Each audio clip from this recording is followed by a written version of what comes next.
Um, would you rather play Bradley Ike Phillips when you know what he's going to do, or have to face Red Bulls without him and you don't quite know who they're going to put in there and what they might do? Yeah, Bradley is one of the top 3 strikers in the league, probably. So I think that's, in order to be the best, you want to beat the best. But I think it makes our life easier if he's not on the field. He's very good. He doesn't need many chances to score goals. When we were watching that DC game, it was like the quietest hat trick I've ever seen. It looked like he had 3 touches on the ball all game, and all 3 were in the back of the net. It's just really impressive what he's able to do. So, I think that without him on the field, that hurts their team. And of course, they've got other guys that can step up, that have skills, but no one that has the strike rate that he has. So I'll take that without it. And you've played in some other big games in your career. What is the lesson that you've learned from those that you're going to try to apply to Sunday? This is a big game, but it's hopefully we have bigger games than this the rest of the season. Hopefully we play in a championship game, where nerves really come into play and things. But in big games, you have to keep it simple early on. If guys are nervous, I don't really expect that against the Red Bulls. Like I said, it's a big game in that we can really separate ourselves and really have at least one hand, 1.5 hands on the shield if we're able to win. But if it doesn't go our way, we're still in an okay spot. We still control our own fate. So we realize it's a big game. We want to win this game. We want to close it out as soon as we can. But I don't think that really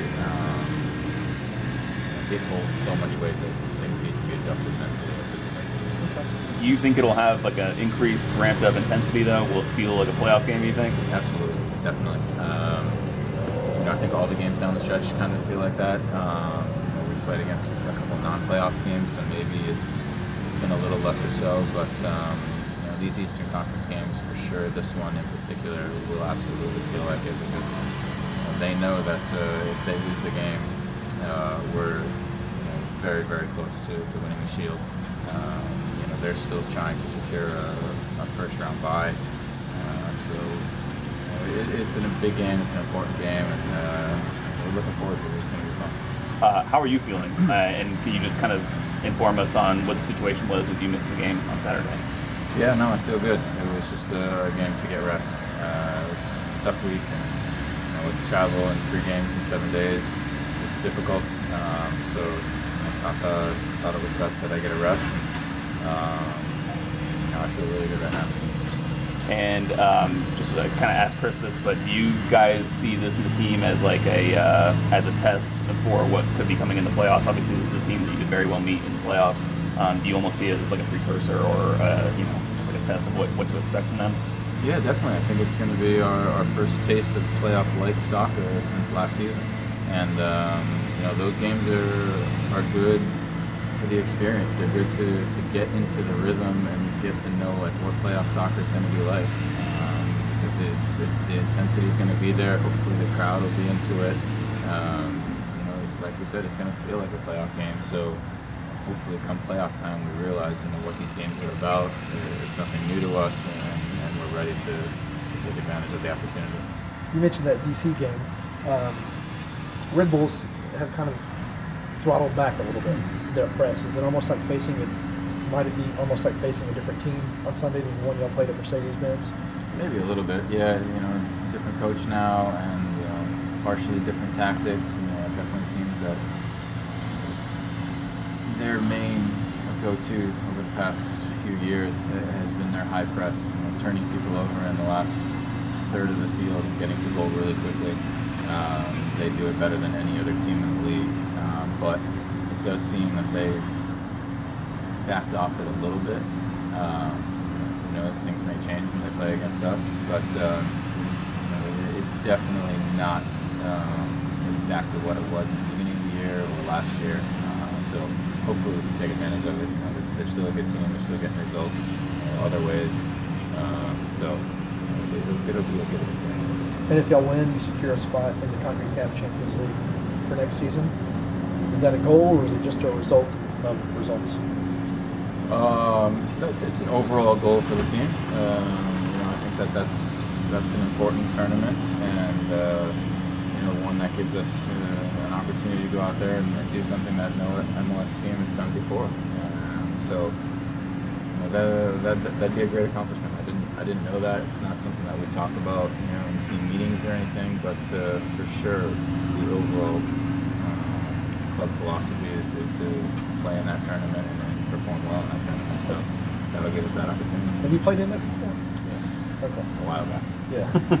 Just trying to. Yeah. You ever been part of a team that's played this well on the road, and why do you think so? Not in MLS, no. Traditionally, it's been very, very difficult for MLS road teams to have the amount of success that we're having.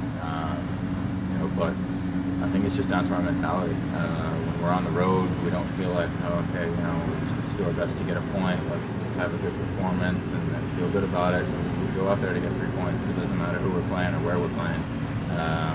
We expect to go out there and be able to get 3 points, and the style of our play doesn't change.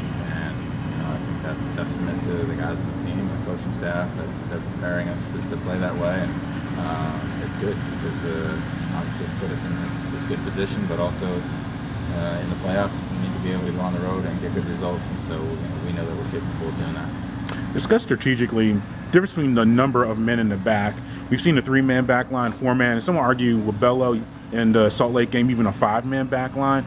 Is there a difference in approach to the game, or do you have a preference of kind of what you want to see as far as a solid 3 or 4-man back line? No, there's no preference for me. I think that it's good that the team's able to bounce back and forth between a 3 and a 5. Other teams don't know specifically what we're going to do on any given day, so that can help us.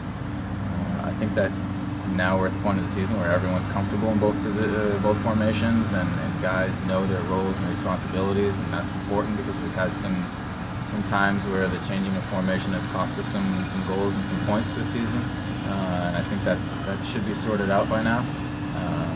I think that when we're in a 3 or a 5, however you want to look at it, we've got a little bit more numbers behind the ball. We're able to bunker in a little bit more, probably give up a few less chances. The downside is it gives us a little bit more difficulty pressing, winning the ball higher up the field. So some of it comes down to the other team, what their strengths are, who they have up top, their formation, but it's good to have the flexibility. And do you find yourself more in the middle in those type of situations, if it's a 3-man, or if it's a 5 more in the wing? How does that kind of work for you in your positioning?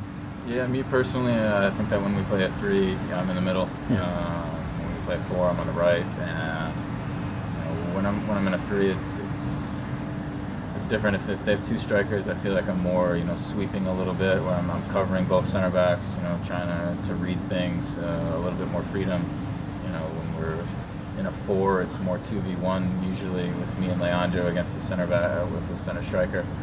So it changes slightly, but something I'm very used to. Yeah, last one. Hey, Michael. So the website 538 officially has Atlanta United as the favorite to win MLS Cup.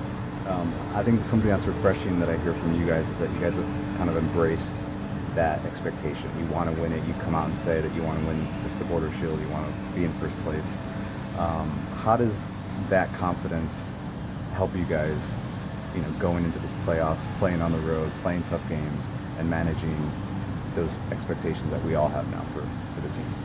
Yeah, I think that most teams in any sport, they know if they're the favorite or not. It's all about the mentality and not letting that get to your head and